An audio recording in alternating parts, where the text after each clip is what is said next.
What's up, y'all? You're checking out Living Corporate on YouTube.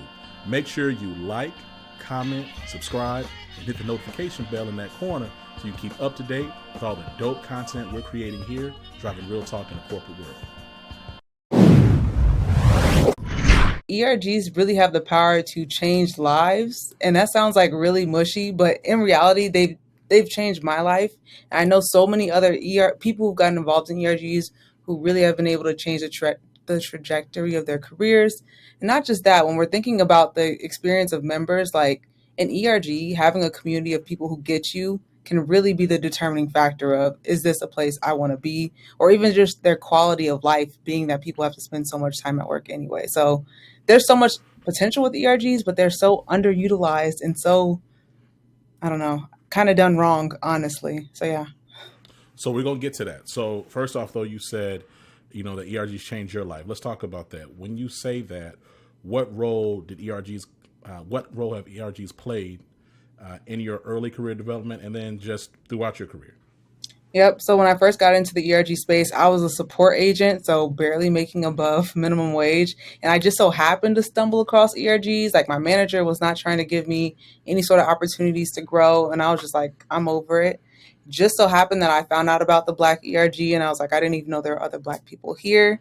So by getting involved in it, honestly, there were so many opportunities for me to kind of demonstrate my ability to lead and to project manage, which actually landed me into my first salaried role. And a year later, actually, I landed my first six-figure role, again, using the skills that I learned from an employee resource group. And just having like access to new people, like your network. I always say your network is your net worth. So growing my network, and even then, like, if we're even talking about money wise, to go from a place where you're doing barely above minimum wage to six figures, like the things that that's been able to do for me, that's why I'm so passionate about it.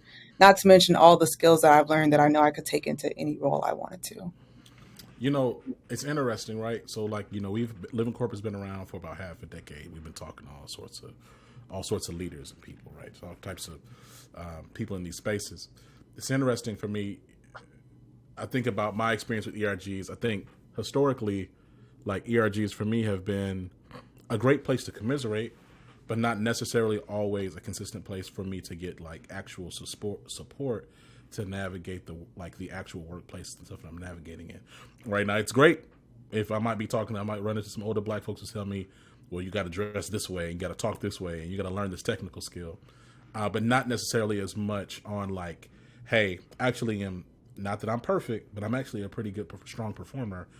I need help on this, like on some mobility stuff. You said earlier about the fact that ERGs are doing things. You said that there are some gaps there, right? Talk to me a little bit about when you think about ERG strategy. What are like some common mistakes or things that you're seeing that need to be addressed and rectified? I could take up our entire time with this. I mean, Let's even go. with you saying like ERG strategy, most ERGs don't have a strategy, and they'll have some sort of obscure plan on what the ERG is. Most of them, Hmm. even when you think about a strategy, it's mapping out where you're at versus where you want to be. And most ERGs have not taken the time to actually define what is this program and what do we want to be. So different ERG leaders will be thinking that this program exists for different reasons when that may not be the case at all. So